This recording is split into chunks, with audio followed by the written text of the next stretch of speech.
My first question is, do these reunions work for you personally? Yeah, they do.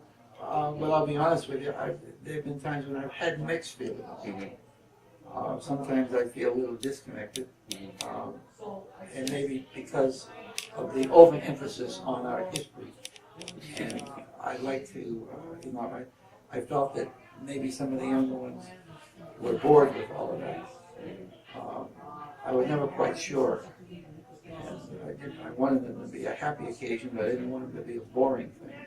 And I sensed that. I wasn't always sure, but then as each reunion progressed toward the end, I would see little cloisters of groups, the young ones over here, over there, and they would find their own common denominator. It's like water. Water will always look for the easiest way downhill. Well, all of these people that are around, they would identify with certain groups, and it would be a spin-off of some of these occasions where they would have a chance to meet and bond a little bit. And so when the next occasion came up, if they were in the same close proximity, they would gravitate toward that group they felt comfortable with. But you see them moving around. And depending on what time of the day, they just seem to they can go right on to the late hours of the evening. And that really, when you mentioned about something, a kickoff, I think that they initially intended the bowling to be that kickoff. Right, yeah. But it didn't work out that way because the bowling alley separates you. You're in different lanes. And you get into one little small group. That can come, but that can come later.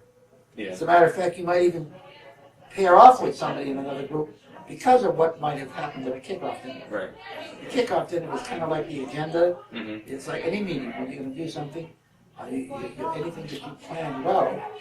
The audience, the nucleus, which will be there on that first day, needs to know what the agenda is. They probably have it. They probably read it over. But there's clarification that's necessary. I read that over before we went there, teaching Chucky. But the clarification I didn't capture. Some of the connectors and how it was going to happen. Right. Because you can't put all that in writing, but you can get up there and say kickoff dinner and you can explain all that. That's a good idea. And I think that's an excellent idea. The second value of that is that I think it allows initial bonding. At the end of the banquet dinner, when they last night, for example, well, when it was all over down at the pool, you saw that happening. There was a kind of a pulling together, and not wanting to see it close, as it were. What you see today is another evidence of that. If that happened on the very first day, even though everybody wasn't there, it really wouldn't be necessary that everybody's there. It would be nice, but there would be a nucleus there that could serve as the catalyst for all those other little things going on. You wouldn't feel like every event was a brand new thing, because I was with you last night at the kickoff dinner, and so I may want to pair off with you and go snorkeling or go mountain climbing or go to the museum or something, because we talked last night. We made a connection.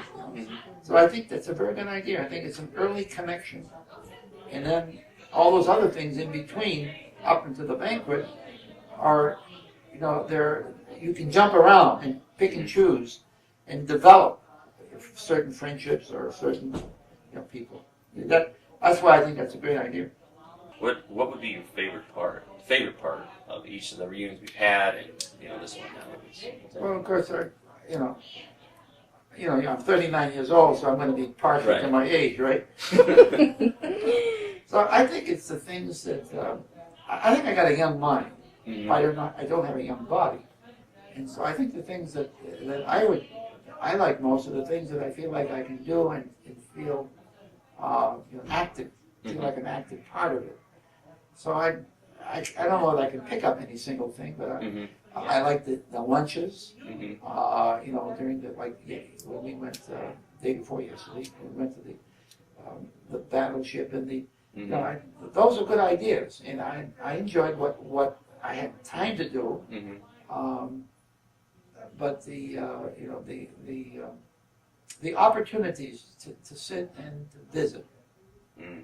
See, Usually, we went to lunch, for example, at Elijah's.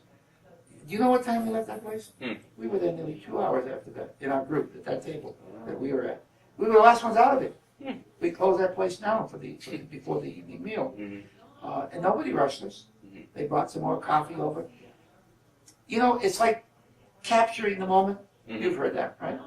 You play out the vein. If you strike gold over here, you stay there till you run the vein dry. What I like about the reunions, the things I like most about them, is when you do strike a vein and you have the opportunity to run that vein through. You're not rushed out of someplace. You're not moved from here to there to break the mood. It's like a play. You know, you go to a movie or a play, a live play, and you're sitting in the audience. You know that isn't real. You know that's make-believe. It's telling a story as the actors interpret it. But you don't mind that because you know the role you're playing. You're a participant. The actors are up there and you're part of the act.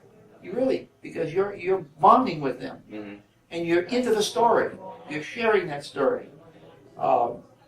When somebody walks on stage or somebody does something that's out of the character of what you're in, and kills the mood. Something happened, the lights flashed, or maybe a light bulb blew out, or there was a bang, or somebody screamed when it wasn't part of the plot. It kills the mood. It's like sticking a knife in the back of the play, and it destroys that vein, that capturing that vein and playing it out until it's run its course. Because fulfillment is when you can do all you want to do, say all you want to say, and you enjoy that right to the way you say the last goodbye to that group. And then you go and you got other activities you're going to be involved in. But you don't like to be rushed from here to there and everywhere. You like opportunities to do that kind of thing, like last night at the pool. They sort of, first I saw, Mark was over there with a couple of kids. Because my attention was drawn over there because Debbie was looking for Mark. And there was a couple of girls that were not part of our group that were talking to him. So she, the typical mother hen and Russell didn't want him to get, they wanted to be sure everything was okay, that Mark wasn't taking, undue liberties. And so that drew my attention over there. Well, they eventually left, but others came, and next thing you knew, there was a whole circle over there. Everybody, they didn't go upstairs, they went over there. They went, what am I missing? Who's talking about what? They got over there, and I never went over, but I watched them. I wanted to be in the water because I hadn't been in the water before. But I was watching them, and I said, no, that's interesting. And they didn't break up, until they were done, whatever, they got it all out. See, if those happen, if you get the bonding early, at that kickoff dinner, then all of those other things will fall into, and you'll have a lot more of that kind of thing happening. And the older and the younger ones, I think that's another thing I like, is that the older ones, although they can't participate in all the, like volleyball or baseball, or whatever the physical activities, they can't do as much of that. But they weren't shut out either. The kids, the younger ones, sort of, there was opportunities for them to embrace them, and they were there with them. There was a good mix. I enjoyed that. Yeah, like in the golf, kind of. Yeah, there was a good mix with the older, younger, and it was a fun thing. Everybody enjoyed what they were doing.